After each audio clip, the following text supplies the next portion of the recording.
नमस्कार, आप देख रहे हैं न्यूज हंट 10 और मैं हूं आपके साथ अरुण कुमार। इन दिनों श्रद्धा और आफताब को लेकर चर्चाओं का माहौल गर्म है। गर्म भी क्यों नहीं हो, आखिर श्रद्धा को जिस तरह से बेरहमी से मौत दी गई है तो कहीं ना कहीं रूह कांपा देने वाली ये घटना है। श्रद्धा के हत्यारे आफताब को लेकर अब लगातार सोशल मीडिया पर मांग उठ रही है और विरोध प्रदर्शन भी चल रहा है। लोग मांग कर रहे हैं कि इस आफताब को कड़ी से कड़ी सज़ा दी जाए। यही नहीं, जिस बेरहमी से श्रद्धा की हत्या हुई है उसी तरह से आफताब को भी सज़ा दी जाए। लेकिन क्या यह सज़ा पर्याप्त होगी? आफताब को फांसी की सज़ा हो या फिर कारावास की सज़ा हो, लेकिन क्या यह सज़ा पर्याप्त होगी?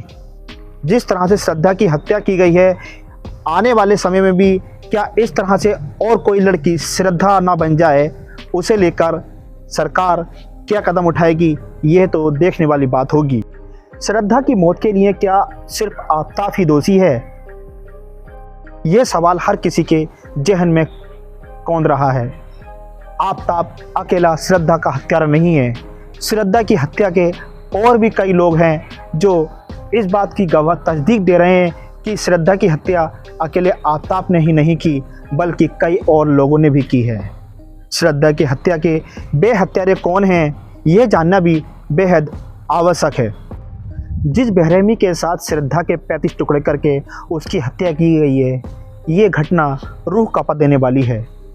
लेकिन श्रद्धा के हत्यारे आफताब को भले ही कोर्ट क्या सज़ा दे, यह तो आने वाला वक्त ही बताएगा। लेकिन जिस तरह से श्रद्धा को मारा गया है उसके लिए समाज और वो अभिभावक भी दोषी हैं जो अपने बच्चों की केयर नहीं कर पाते।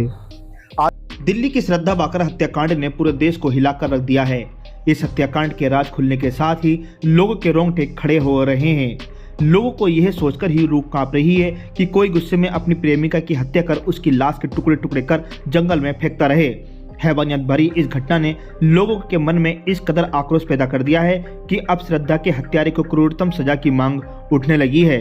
आफताब और श्रद्धा के बीच मुंबई में प्यार पनपा और श्रद्धा आफताब की खातिर अपने परिवार को छोड़कर दिल्ली आ गई। आफताब से श्रद्धा शादी करना चाहती थी पर प्रेमी नहीं चाहता था और इसी के चलते 6 माह पूर्व आफताब ने श्रद्धा की हत्या कर उसके 35 टुकड़े करने के बाद जगह जगह फेंक दिया। इस घटना से देश स्तब्ध है।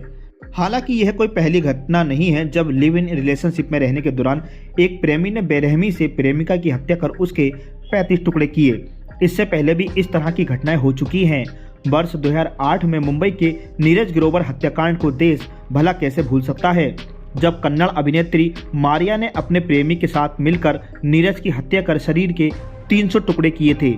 वहीं वर्ष 2010 में देहरादून के राजेश गुलाटी और अनुपमा कांड में राजेश ने अपनी पत्नी अनुपमा की हत्या कर उसके शव के 72 टुकड़े कर दिए थे।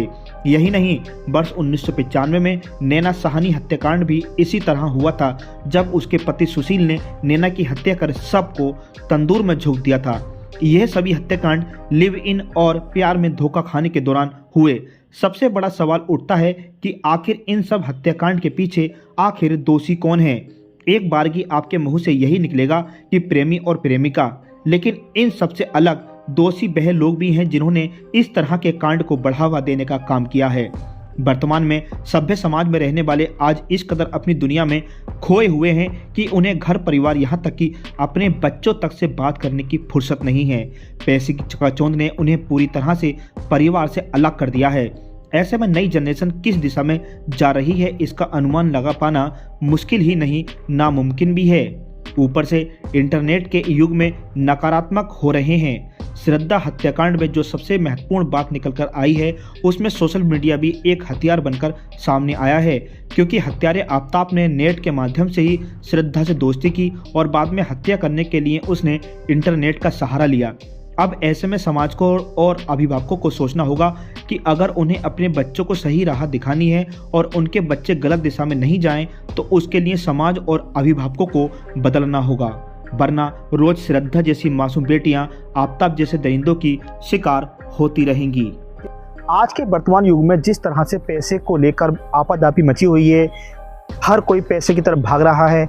ऐसे में अभिभावक अपने बच्चों की तरफ बिल्कुल भी ध्यान नहीं दे रहे हैं। या यूँ कहा जाए कि लगातार जिस तरह से पैसे की चकाचौंध में अभिभावक लगातार अपने बच्चों को नज़रअंदाज किए हुए रहते हैं। पैसे के लिए अभिभावक, चाहे वो पिता हो या माता हो, हर कोई पैसे कमाने में लगा हुआ है और ऐसे में अभिभावक अपने बच्चों की तरफ बिल्कुल नहीं देख पाते, उनकी परवरिश नहीं कर पाते। अंत में हम सिर्फ इतना ही कहेंगे कि अभिभावकों को अपने बच्चों को पूरा समय देना चाहिए। ठीक है, पैसा कमाना हर किसी की ज़रूरत बन गया है।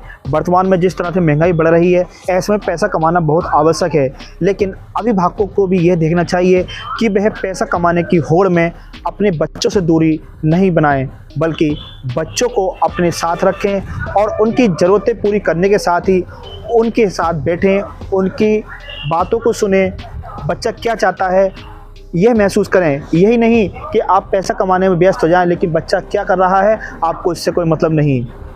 वर्तमान समय में जिस तरह से हालात पैदा हो रहे हैं, ऐसे में अभिभावकों को यह चाहिए कि वह अपने बच्चों को जो धीरे धीरे बड़े हो रहे हैं उनके साथ फ्रेंडली रिश्ता बनाए, उनकी भावनाओं को समझे, बच्चा क्या चाहता है उसको समझे, बल्कि पैसे की ओर न भागकर बच्चों के साथ भी संबंध बनाएं।